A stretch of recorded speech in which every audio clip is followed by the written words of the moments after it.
And now, in the darkest hours of the night, ladies and gentlemen, Bruce Collins. You ready? Chad Miles. Let's go! Yeah. For those of you that want to know what we're all about, it's like this, y'all.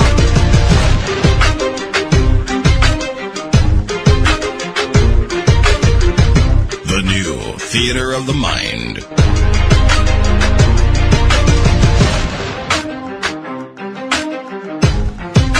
The Bruce Collins Show. With the Baron of Broadcasting.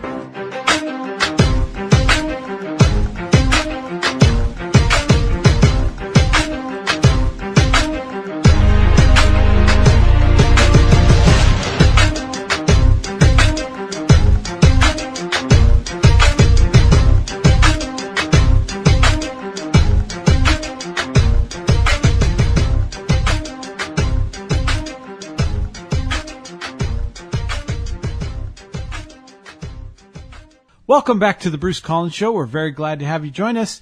Tonight, we talk about a new movie that opens this weekend called Union Bound with actor Tank Jones. And we look into allegations made by author Bill Deane about the CIA in his new shocking book, Smooth Criminal. Annie, are you okay? You okay? You okay, Annie? No, just kidding. The Bruce Collins Show airs every Thursday night at 10 p.m. right here on WWPR 1490 AM.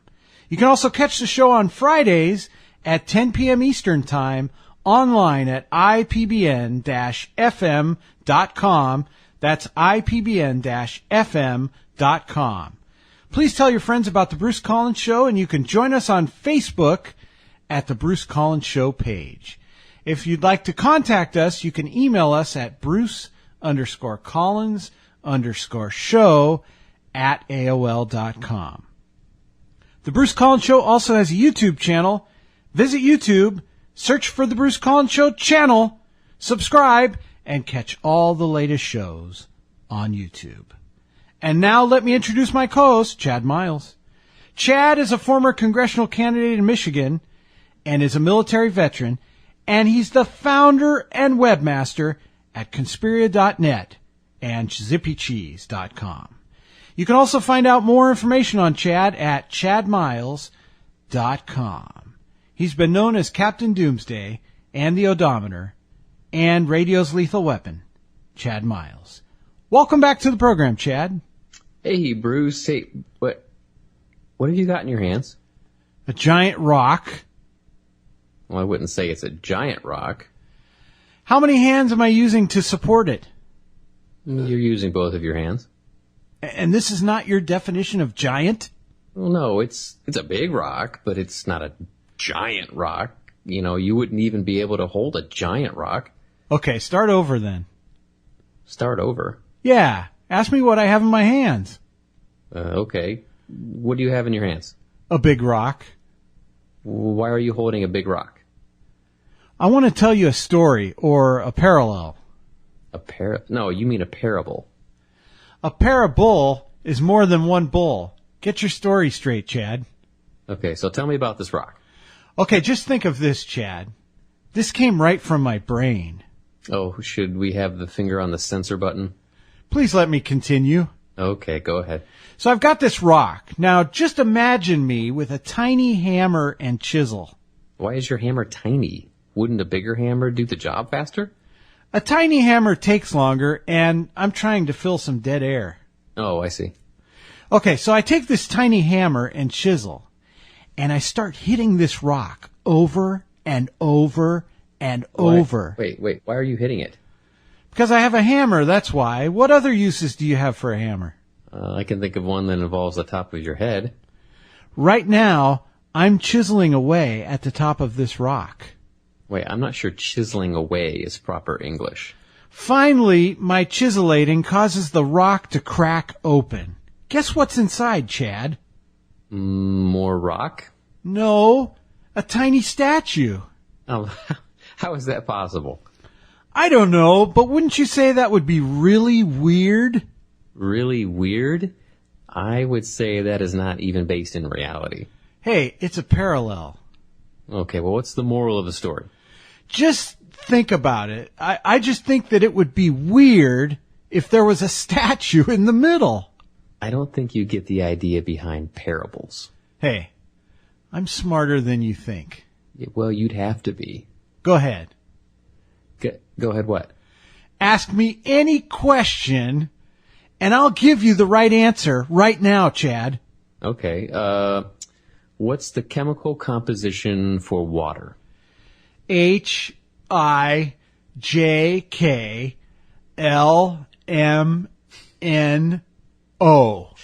Where did you come up with that? I heard it on TV today. They said that water is H2O. Oh, you're all wet. Hey, that rock story was unbelievable. What do you mean? Unbelievable means when something is hard to believe. I can't believe you don't know that. Unbelievable, if you know what I mean. I know what unbelievable means. I just don't know what you mean. Words don't lie, Chad. Are you going to hold that rock for the whole hour? Yes, I'm going to find out later tonight if there's a statue in this rock. You think there's a statue in the middle of that rock? What's your logic? I don't need logic. What I need is a tiny hammer. You need a lot more than that. Now, Chad, some weeks ago, I mentioned that we had hired a social media person to advertise our show. Do you remember that, Chad? Yes, I do. Well, I want to introduce him on the show this week. His name is Rex Jones. Rex is a social media expert who knows how to optimize Facebook, Twitter, Google+, and all over the internet.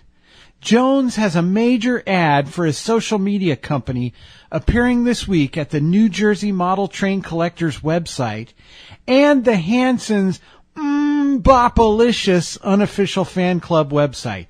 Make sure to look for that this week. Jones appeared in front of a House Oversight Committee in 2013 to talk about how the word shampoo is really two words, sham and poo. Here he is, a man who has made social media his expertise, Rex Jones. Rex Jones, welcome to the Bruce Collins Show. Hey, Bruce, it's great to be here, man. It's great to be working with the Bruce Collins Show. Bruce, did your check clear? Shh, quiet. Ixnay on the heck, Che, had Che. So, Rex, what ways can we improve our social media presence at the Bruce Collins Show? Hey, man, call me social media. Excuse me? I don't go by Rex, dude. I go by my nickname, Social Media Jones. It's all about the marketing, man. That's brilliant. It's all about the marketing, Chad. I'm impressed already. Yeah, well, shiny objects impress you, Bruce. Boy, do they ever. Rex, I mean Social Media Jones? Social Media Jones. Social Media Jones. Social Media Jones. Okay, well, why did you say your name 3 times? Dude, it's marketing. No, it isn't. I think I'm catching on. No, you aren't. Listen, guys, by getting my name out there, I'm increasing my search engine optimization, also known as SEO. But this is radio. It's not the internet. Chad, don't argue with a master. The Bruce Collins Show. The Bruce Collins Show. The Bruce Collins Show. Dude, what are you doing? I'm marketing the show. No, you aren't. Nah, you aren't. Why not? It only works for the professionals, man. Oh, okay. That's why I pay you. That's right. Takes years to learn what I know. It took me years to learn what I know, too. Yeah, but for you, Bruce, your knowledge was gleaned from the letters on the side of building blocks. True. So, Rex, the next time you're here, what will you be showing us? I'm thinking I'll be showing you how to create a little more buzz on your show, man. Huh. I would say there was a lot of buzz now. But more buzz? You mean acting like a bumblebee? I should go buy a large fly swatter. Nah, what I'll show you will totally revolutionize your show, man. Huh. Well, we will look forward to your return then. Thanks, Rex. Social Media Jones, Social Media Jones, Social Media Jones. There he goes, always looking for ways to optimize his car engine. I have a good feeling about this. Yeah, I have a feeling about this too. Up next, we talk about the new movie that comes out this weekend, Union Bound, with actor Tank Jones. And we'll talk about the new book, Smooth Criminal, with investigative reporter Bill Deane. In a moment.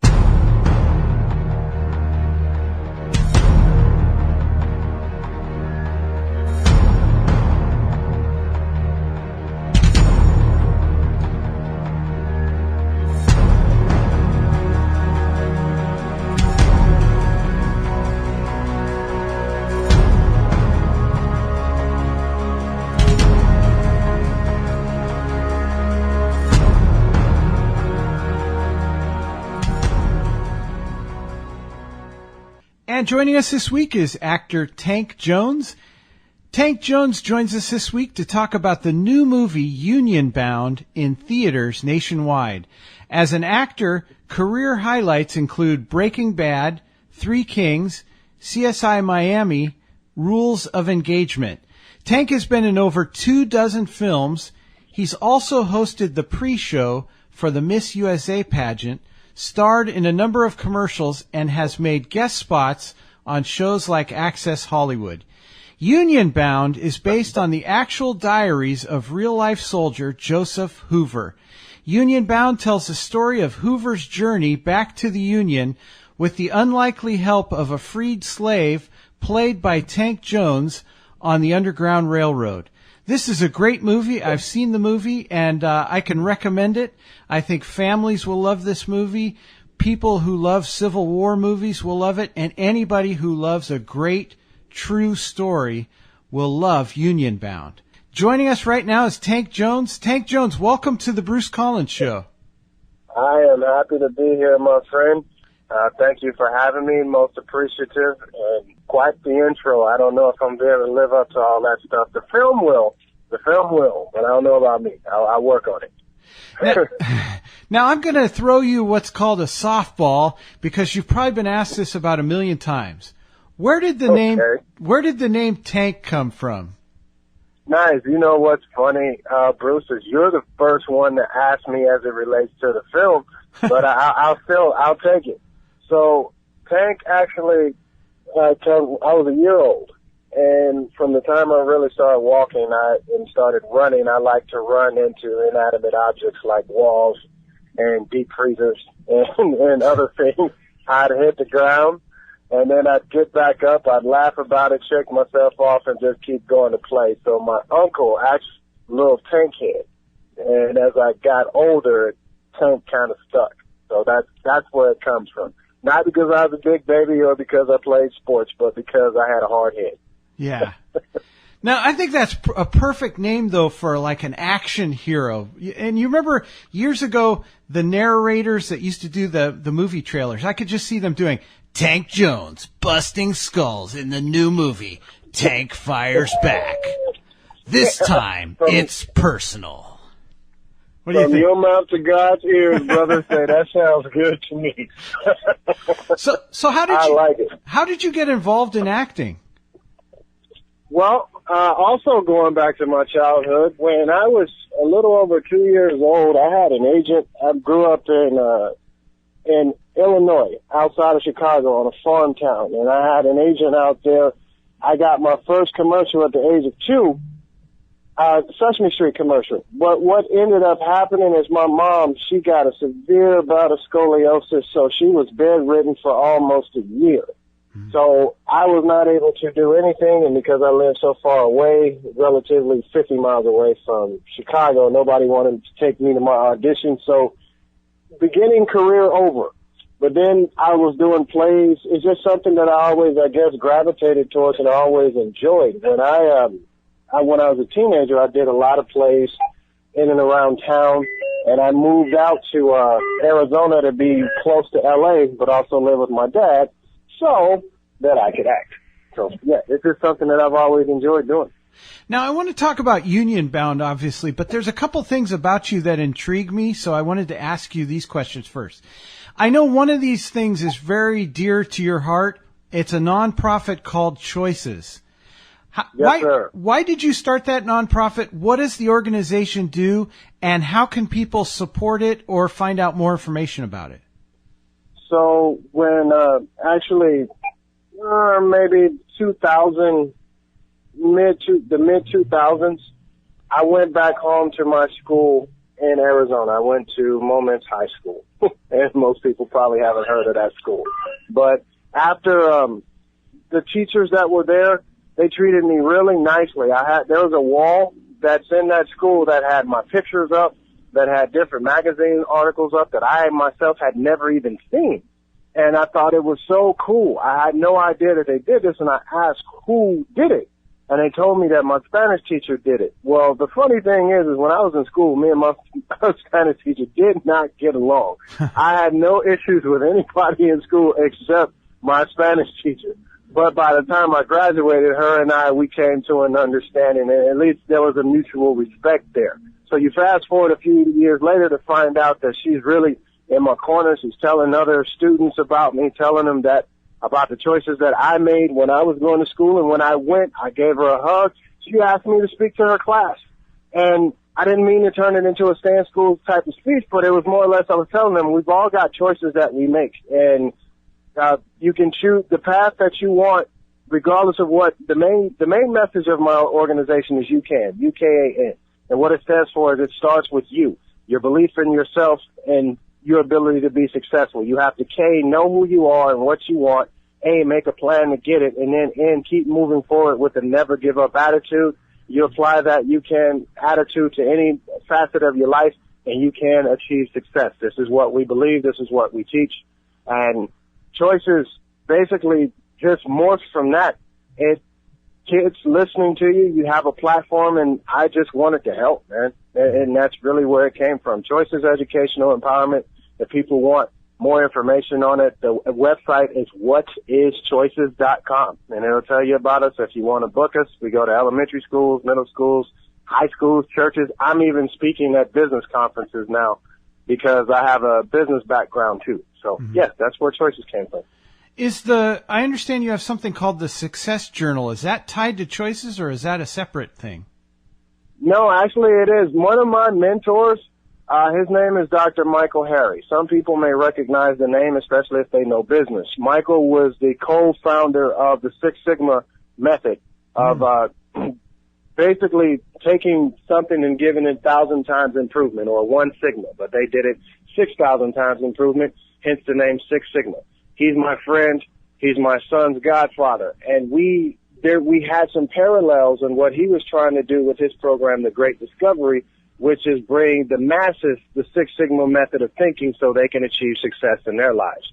Well, he helped me put together my UCAN principles along with his Great Discovery principles to create the Success Journal. And it's a very simple approach, but it works for everybody.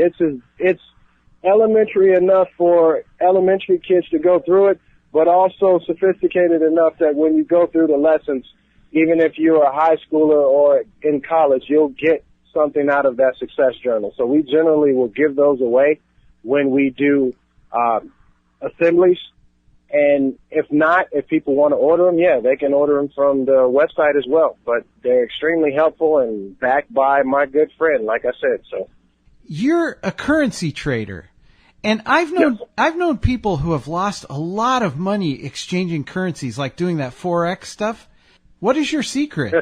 So I've been trading the foreign exchange market, or the Forex as they call it, ever since 2008. And I'll just give you the quick Cliff Notes version of what I feel makes a successful currency trader. It's basically 3 ingredients, one of which you have got to be patient. Most people, when they come in, they're looking to get rich quick. And whether that's the stock market or whether it's the currency market, you've got to be patient. You have to wait on your setups. You have to stay disciplined, because if you're not, you might as well be gambling, because that's exactly what you'll be doing, and the house is going to win. Trust me. So be disciplined and stay patient. The other thing besides that is you've got to have good money management skills. Because the Forex market, it has 50 to 100, sometimes 200 to 1 leverage. Basically what that means is you put $1 in and your broker's matching you $50, $100, $200 to your $1. So I myself never leverage more than 3% on any given trade. And now the last thing that you need, besides the discipline and the patience and besides the good money management, is you've got to have a good system, and you've got to follow it religiously. If you do not, you won't be able to improve. You've got to take the charts that you have, look them over, mark them up, make sure that you're doing the same thing over and over and over and over again until the market changes. And if you're in the market, you'll know. But as you can tell, I love currency trading. It's a close second behind acting for me. I teach anybody. I teach my daughters. If you can read a chart, regardless of what's going on in the world, you will be able to survive. If you can read a chart and you follow those 3 things that I just said. If anybody has any questions about that, please feel free to call me or text me or email me. I'd be happy to respond when I can, because I love trading. Yeah. I think it's the way to personal financial freedom, quite honestly, for anybody. Now let's talk about Union Bound. And of course, as we said before, this is based on the actual diaries of real-life soldier Joseph Hoover. And it tells the story of Hoover's journey back to the Union with the unlikely help of a freed slave, played by yourself, Tank Jones, on the Underground Railroad. Now, as we said, you play the part of Jim Young. Talk about the character of Jim Young and this movie, Union Bound. So you told him exactly more or less what the story is about. And what ends up happening to Joseph is he's shipped down to Andersonville prison. He gets captured by the Confederacy. He escapes, and he starts making his way up, trying to rejoin his regiment up north. But obviously he didn't know the South very well, stumbled upon a couple of plantations, one of which that I happened to be a slave at.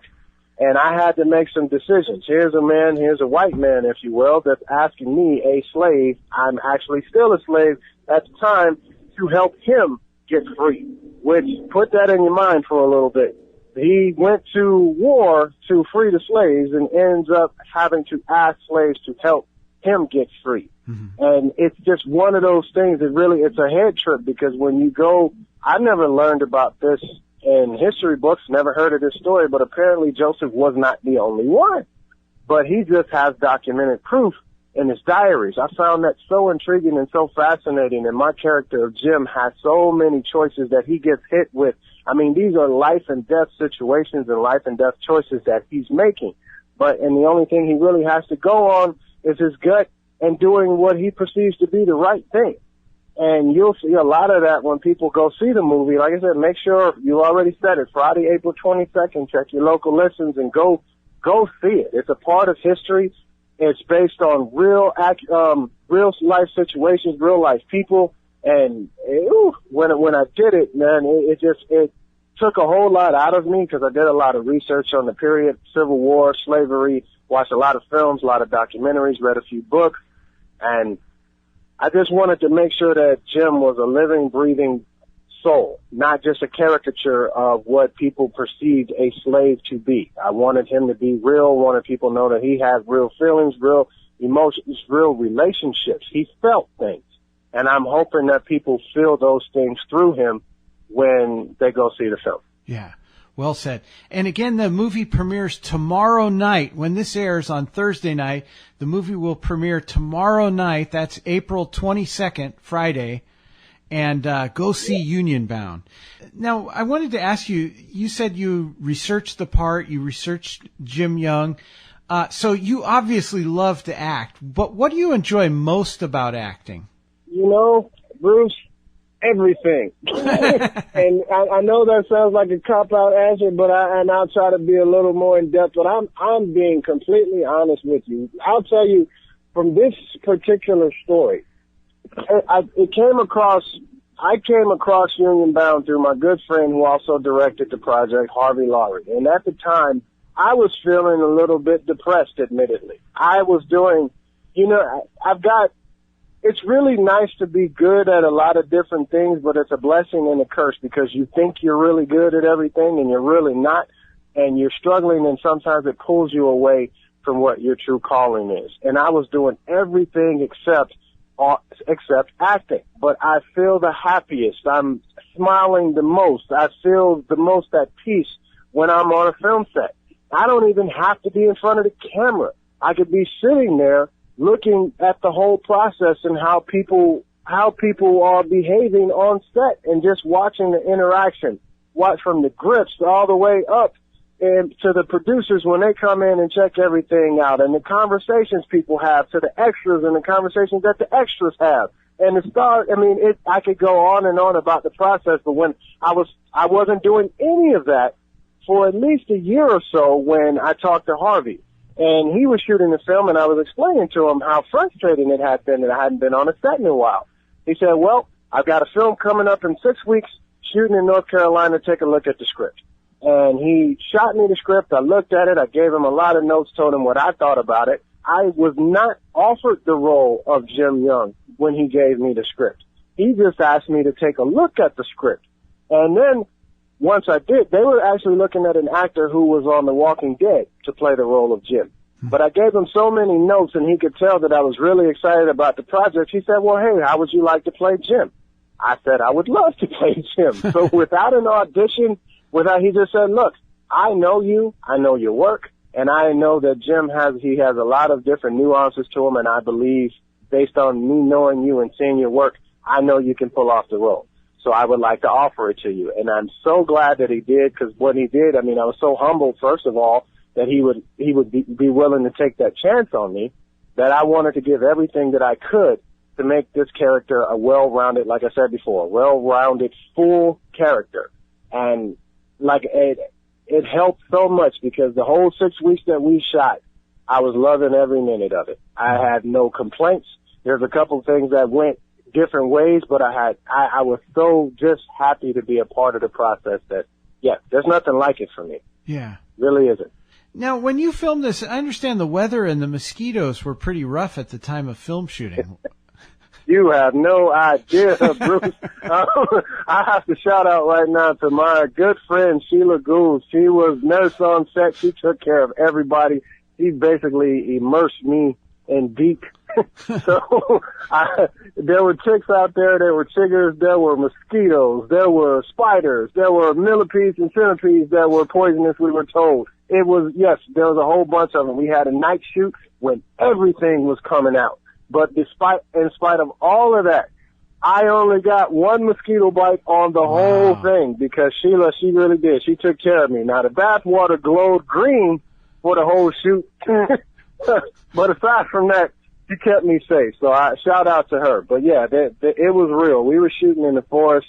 Bugs were basically buzzing all around. Some people did. They had ticks in the belt lining. I wasn't one of those people, thank God. But they're okay now. They all got treated. Everybody's all right. We made shirts on the back of them said, for the rap party, it said, please don't feed the ticks. That's just how bad they were. You're a person of faith, I understand. So how does your faith help you in your career?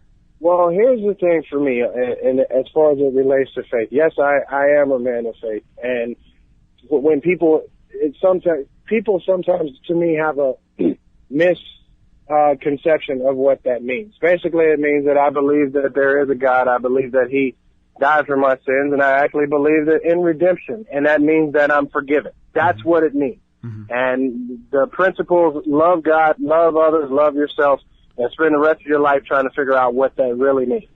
And those are the codes that I live by. Those are the things that I teach my kids.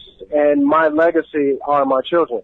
And I'm trying to put those messages and give the best that I can to them so that when I'm gone, that's what people remember about me, and because they can see it through my children. I passed on those messages, and I don't really know what else to say about that part. Yeah. Again, it's a thing of love. It's being able to, even people that I disagree with, being able to still, in spite the disagreements, we can still find common ground. You're a human, just like I am. You're loved regardless of if you know it or you accept it or not, just like me. So I'm no better than you. I'm no worse than you. I'm just forgiven. So we can have conversations, and I can agree to disagree and still shake your hand. Yeah, well said. Now, I want to remind the listeners that the movie is Union Bound, premieres tomorrow night, April 22nd, Friday, and it's based on the actual diaries of real-life soldier Joseph Hoover. Great movie. Go see it, pack up the kids, take the family, go out to the movies and watch a great movie, Union Bound, and it stars our guest this week, Tank Jones. Now, Tank, before you go, where can we find you on the internet and follow your career? You know what? Thank you, Bruce, that anybody would even want to do such a thing. But if they do, you can find me online, my website, tankjones.com. I'm also on Facebook, Twitter, all your other social media things under Larry Tank Jones. If you type that in on Twitter or Facebook, you'll find me. Like it. Ask me a question. Shoot me messages. I am the one that responds. I do have a team, but it might take me a bit. But I interact with people, and I like that interaction. So please do. It's either my website, like I said, or Larry Tank Jones on any of the social media platforms you can find me. Great. The movie is Union Bound. Again, it premieres tomorrow night, April 22nd. The actor is Tank Jones. Tank, thank you so much for joining us this week. I hope we can have you back again sometime. Bruce, thank you so much. I hope I can do it again as well. You've been a great host, and thank you for having me.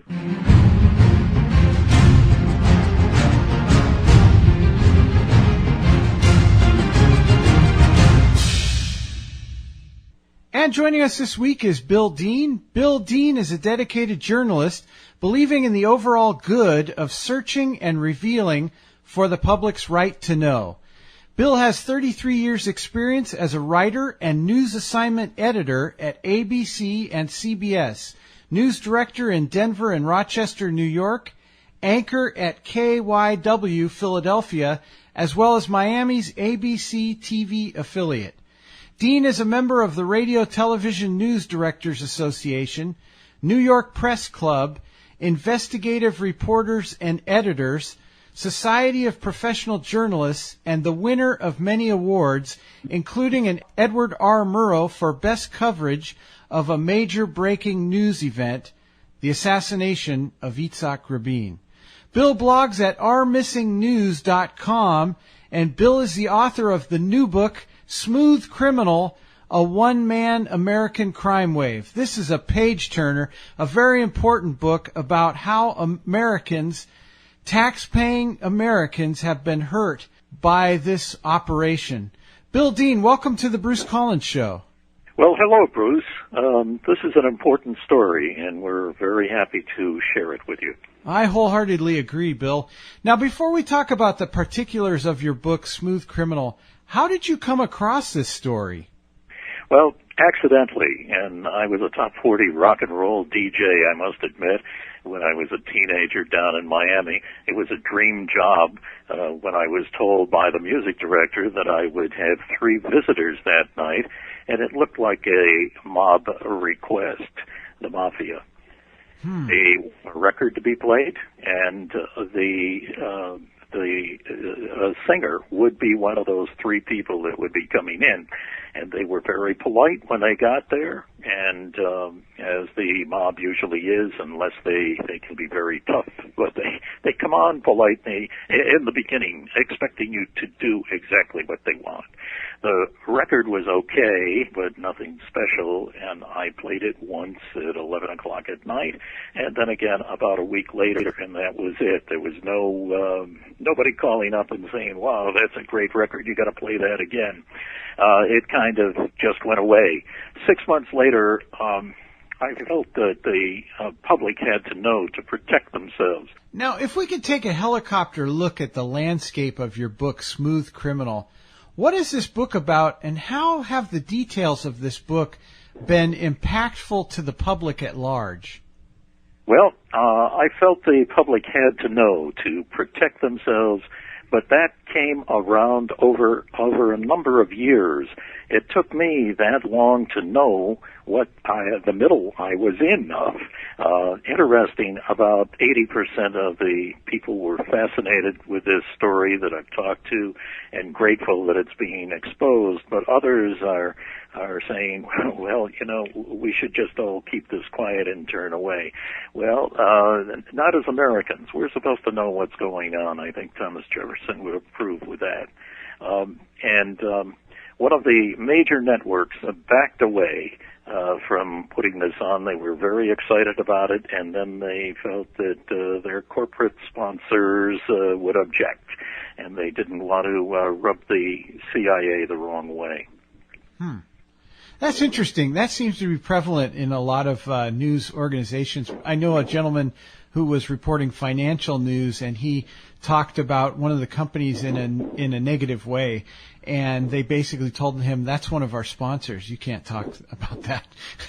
Now, talk about this story, though, Smooth Criminal. When did this story take place? What year or time frame are we talking about? Well, this is an uncovered story that we know has been going on for 50 years, and it's probably still going on, and you'll understand why as we progress through this interview. Now, a focus of your book is on a gentleman I use the term gentleman loosely, named David Riley. Who was David Riley, and how does he make the acquaintance of the CIA? Well, that's very interesting. He was arrested, and he was when he was in jail. The CIA was looking for people to do dangerous assignments that they themselves would rather not do, thank you. And picking people out of jails has been going on for hundreds and thousands of years, I guess. They find people that would love to get out of jail, and they make it very easy for them. All they have to do is when they get out of jail, they have to do whatever they are told to do. And this is exactly what happened in Dade County Jail and in many other prisons in the United States. The CIA was looking for people that could go overseas, and in particular go over to Cuba and get information and kill people and then get on a little plane. It turned out that there were 13 little planes that were flying out of Miami over to Cuba. And according to Riley, he had done about 20 of these successfully. But finally, some Cuban troops came up and questioned them, and the pilot chickened out and said, I didn't want to fly them. I didn't want to fly. Let me go, please. Well, that wasn't supposed to be the story. The story was we were just flying around and we ran low on fuel, and we had to make an emergency landing in Cuba. Of course, that didn't work very well at that point after the pilot got scared, and they were taken to the famed or infamous prison that's in Havana, and they were tortured for about a week.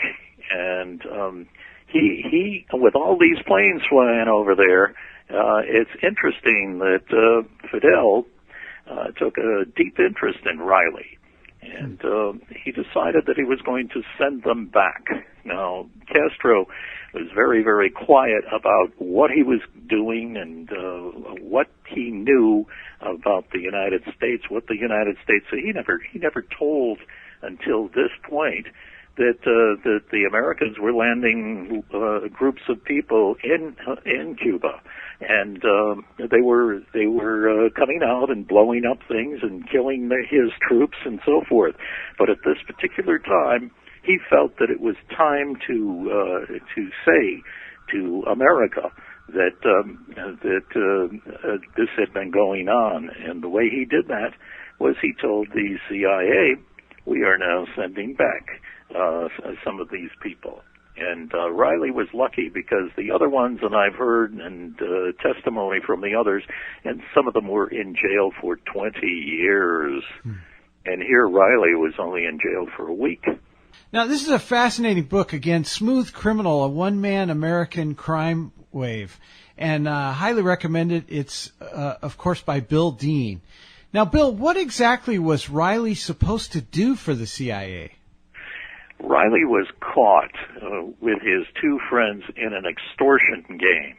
The political figure had the Coral Gables Police Department on his side, and Riley was arrested when the money was exchanged at the Coral Gables bus station. This was set up by the mob, and who had put his record out, and they said, "Hey, kid, now it's time for you to do a favor for us, and you must extort this high political official." Well, the high political official knew the police in Coral Gables quite well, and when the money was exchanged at the Coral Gables bus station, guess what? There were about 20 plainclothesmen to arrest Riley, and that's when he was thrown in jail. Because we're talking about Fidel Castro, we're talking about the 1960s, who created this program of releasing prisoners for these covert missions? Was it the CIA or President Kennedy? Well, it goes to the pressure of Bobby Kennedy for getting more irritated that Castro was still there and wasn't overthrown by his people. And so he engineered all of this. And when Castro still wasn't killed, he went to the CIA, to the mob, and so we have the mob working both sides. They're working with Castro, they're working with the United States, and this is all before his brother was assassinated. Now, if prisoners are missing from jail in the 1960s, I'm guessing that the prison system and or law enforcement were aware of this program, and they were working with the CIA. Would that be correct? That's correct, but nobody knew it in jail. It was very, very quiet. It's not unusual to see a lot of people with neckties on going into jail. There's psychiatrists and doctors and so forth, and it wouldn't make a big alarm for the prisoners to say, "Hey, what's going on here?" They were taken out of their jail cells and interviewed, interrogated, and decided which ones of these people that they've interviewed, of these prisoners, were the ones that they would let go, the ones that they wanted to do dangerous assignments overseas. We're talking about a compelling true story this week, Smooth Criminal, a one-man American crime wave, by investigative reporter Bill Deane. Now, Bill, can you tell us about the Black Friday skyjacking and then the subsequent trial of David Riley? Well, this happened on Friday, and nobody in Miami or in the United States, besides a very few handful of people in the CIA, knew that this was going on, flying planes down to Cuba and doing dangerous and clandestine things that Fidel Castro was really being bothered with. There were also planes that were flying over the Cubans themselves, who were in Miami, were doing that. They were flying B-26s and dropping leaflets and so forth. But this was on the ground. These criminals were on the ground, and they could very well have been killed, and a lot of them were. If Castro didn't pick them up, they went to jail, and they were executed. Riley was saved, and Riley, I cannot explain why Castro recognized so much intelligence, I guess, in Riley, and realized that he would be able to handle it, that he let Riley and his two guys who were with him flown back to Miami.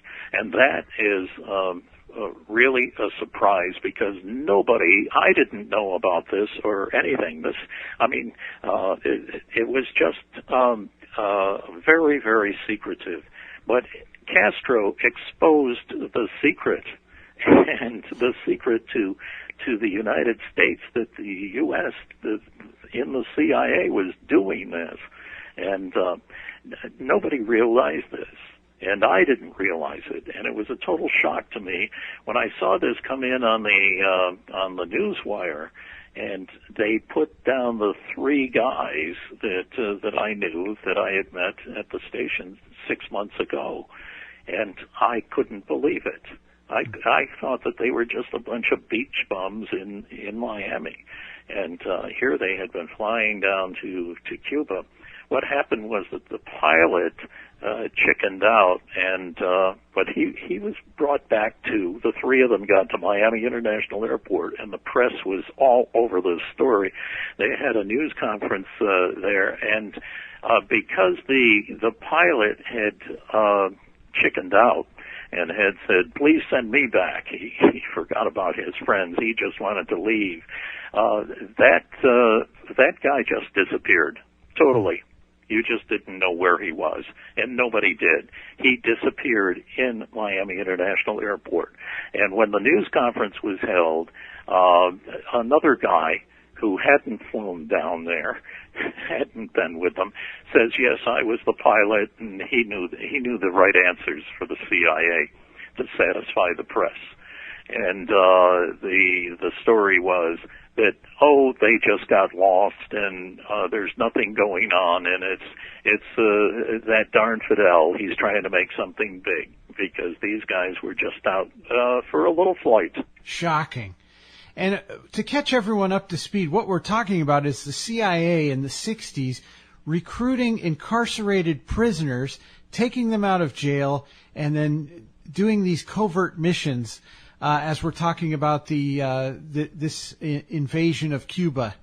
And David Riley being one of the people. And this is chronicled in Bill Deane's book, Smooth Criminal, a one-man American crime wave. So my next question, Bill, is thinking about this. Okay, this was the 1960s.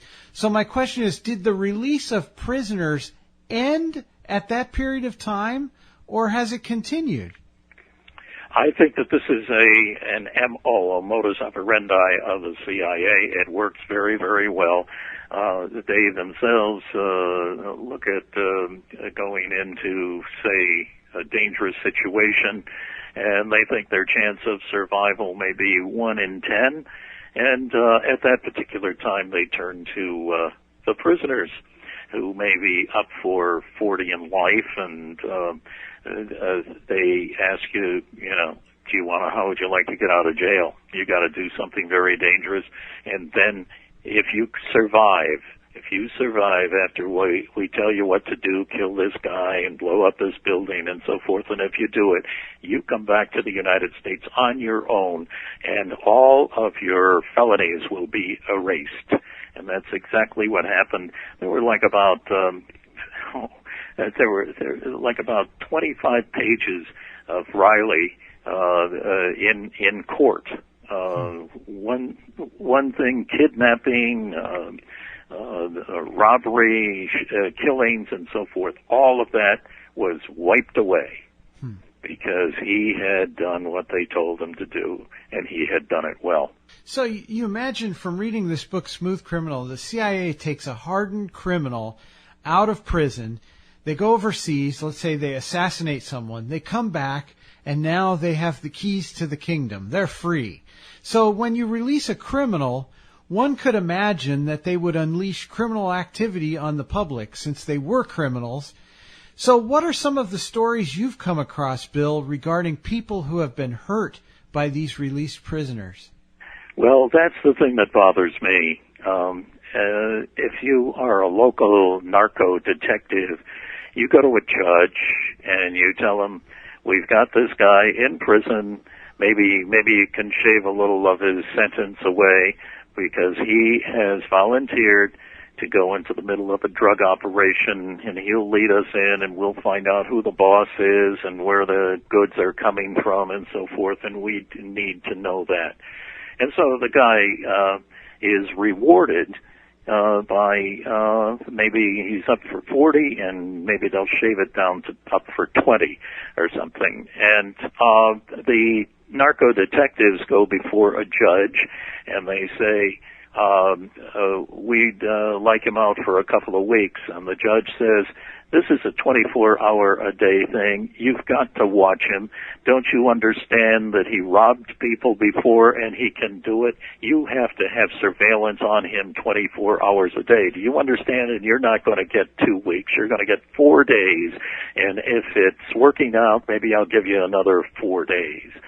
And so nothing like that happens with the CIA. They are above the court system. Now let's talk about Riley specifically. If Riley committed crimes well beyond the JFK years, why couldn't law enforcement just say, we're going to renege on this deal, we're going to incarcerate you? Why wouldn't they do that? Because he was doing such great things for them, and they decided also he had a major drug operation going up on I-95.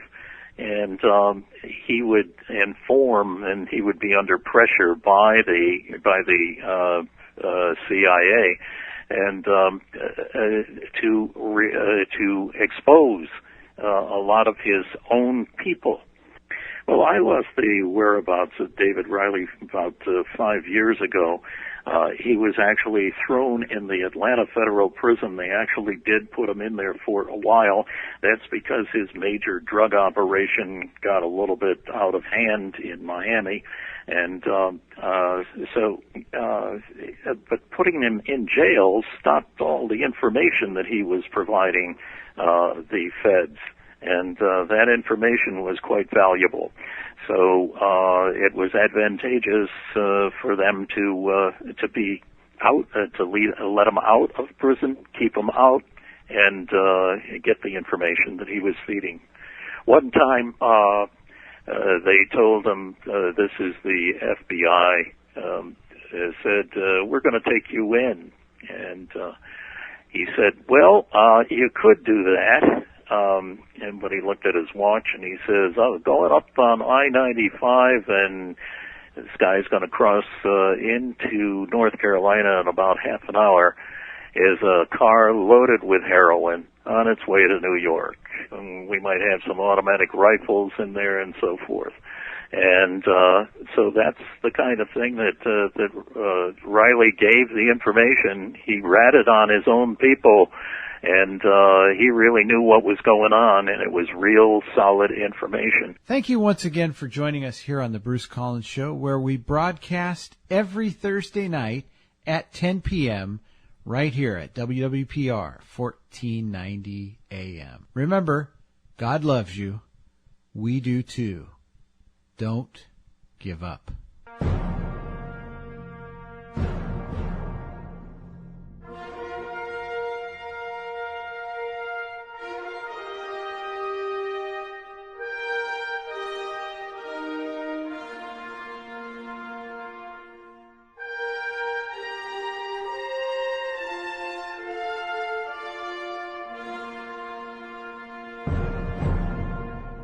Celebrating 10 years of great radio, over 500 episodes, and over 500 hours of radio content. Thank you.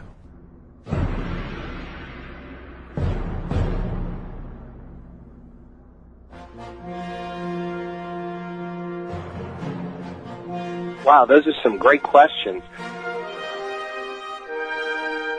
I did my homework on you, obviously, and watched some previous... Yeah, you sound like you did. Great. Now, Bruce, that was such a good interview. I've done so many of these now. That was easily one of the best. Great interview, Bruce. Thank you so much. This was an awesome interview. Thank you so much. You know, the ability, I've discovered in all the shows that I do and stuff, the ability to pack a lot of information in as an organization and, making up questions and stuff in advance. Yeah. And you're one of the few people who's ever done that. I wish more radio people would do it. A lot of them just wing it. You actually read the book. Thanks, Bruce. I really appreciate it. You asked really great questions. I really appreciate that. Bruce, it's been a pleasure. I really enjoyed this, talking with you. That's a good question. And actually, I'm really glad you bring that up. I don't know. That's a good question. Listen, Bruce, a lot of very probing and thoughtful questions from you. I don't expect that I'm going to be asked some of these questions, but very, very intense stuff, and you garnered some very intense answers. The Baron of Broadcasting.